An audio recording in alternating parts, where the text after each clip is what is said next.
Malakas ngayon ang pambato ng dalawang bansang ito, ang bansang Philippines at United States of America sa upcoming Miss Grand International 2023 competition.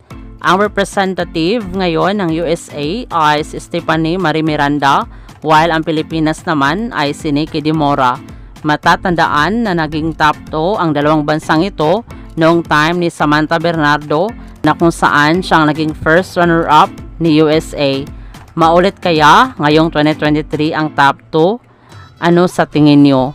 Maraming salamat sa panonood. Para maging updated ka, huwag kalimutang mag-subscribe.